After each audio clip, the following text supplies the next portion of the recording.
Eu não acredito em 99% das profecias atuais e eu quero te explicar por quê.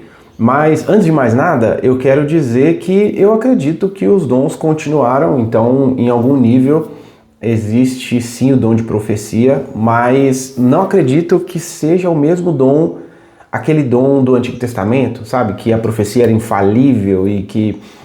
não acredito nisso. Na verdade, os reformadores acreditam no outro tipo de profecia, numa outra forma de dom. Por quê? Porque se o dom profético for infalível, ele está em pé de igualdade com as Escrituras. E a gente entende que as Escrituras são a nossa única regra de fé e prática. Então, não existe nada em termos de revelação divina que seja no mesmo nível das Escrituras. Então, como forma de preservação da autoridade das Escrituras, é impossível crer que os profetas atuais tenham a mesma autoridade que os profetas do Antigo Testamento ou que os apóstolos, por exemplo, né?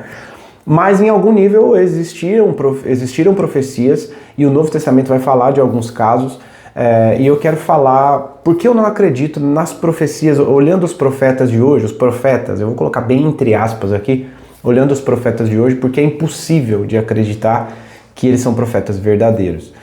E eu vou falar sobre três coisas. Primeira coisa é que o nível de detalhamento das profecias bíblicas é muito diferente do nível de detalhamento que a gente encontra nas profecias de uma maneira geral nos dias de hoje. Então, se você pegar, por exemplo, o texto de 2 Reis, e eu vi alguém falando sobre esse texto recentemente, falando exatamente sobre isso, um pastor, não vou me lembrar quem é, me ajudem, porque esse vídeo rodou bastante, que vai falar sobre a profecia da morte de Acabe, né? Quando Eliseu, Acabe teve um problema de saúde, caiu lá do quarto dele alto e ficou de cama, e aí ele pede para os mensageiros irem consultar os profetas de Baal.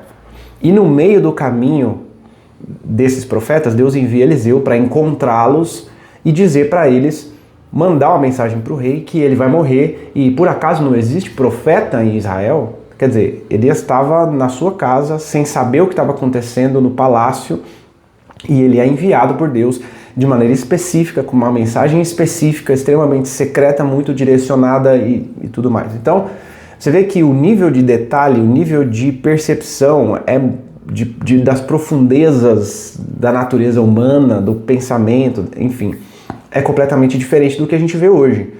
Outro exemplo muito bom é o exemplo, eu gosto muito desse caso, que é quando o profeta Ananias, no Novo Testamento, já no livro de Atos, capítulo 9, vai ao encontro de Paulo.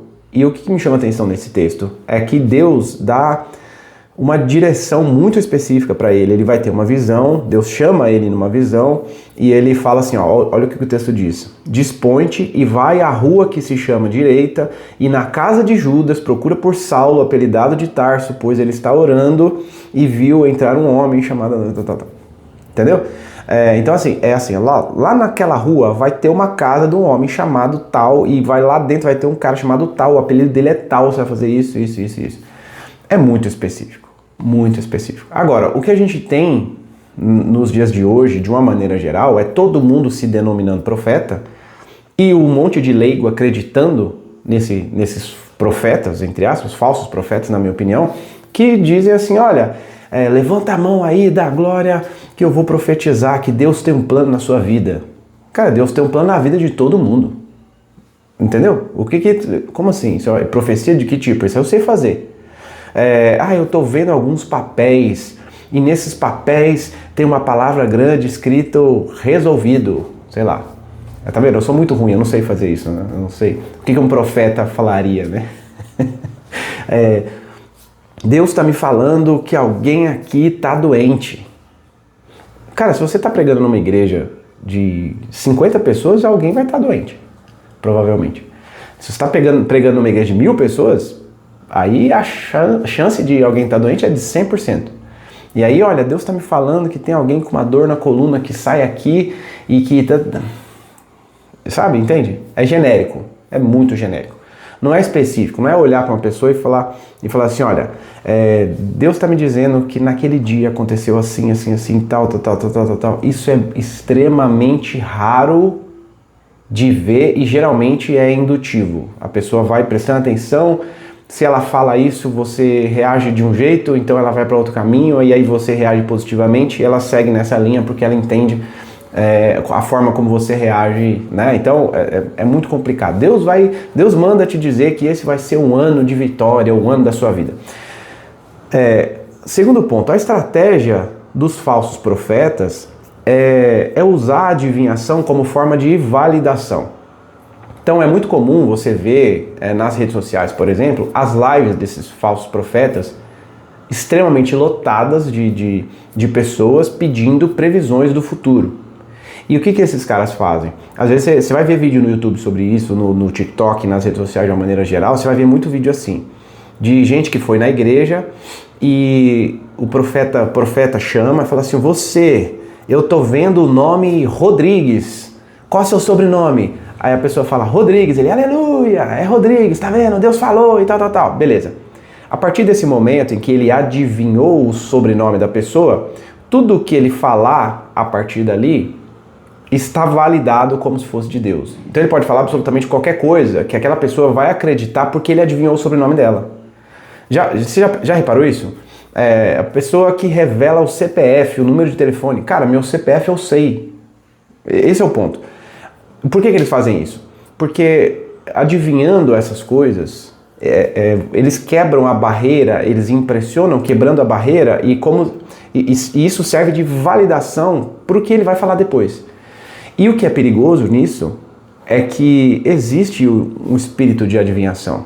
E a Bíblia condena o espírito de adivinhação. Então, assim, a maioria esmagadora das pessoas não tem necessariamente um desejo por obediência a Deus. Ela só tem o desejo pecaminoso de ter o seu futuro revelado.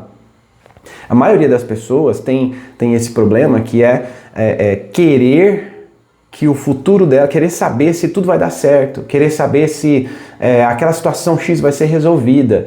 E a profecia de uma maneira geral, tanto no Antigo quanto no Novo Testamento, não é tratada desse jeito. Não é uma mera questão de adivinhação e previsão do futuro. A profecia bíblica não tem esses termos. Então, esse desejo por adivinhação, por validação, por previsão do futuro, é um desejo pecaminoso. E você vê isso na maioria das pessoas que ficam correndo atrás de profecias. Então, assim, eu não acredito nesse tipo de profecia, não acredito em profecia nesses termos. Eu acho que a Bíblia dá outras direções para nós a respeito de profecia, mas não tenho muito mais tempo para ficar falando sobre isso. Então, se você quiser que eu faça uma parte 2 desse vídeo mais aprofundada sobre profecia aos moldes bíblicos, comenta aqui parte 2, se tiver bastante gente querendo, porque eu acho que vai dar um trabalhinho, eu faço. E então é isso. Fica com Deus. Tchau.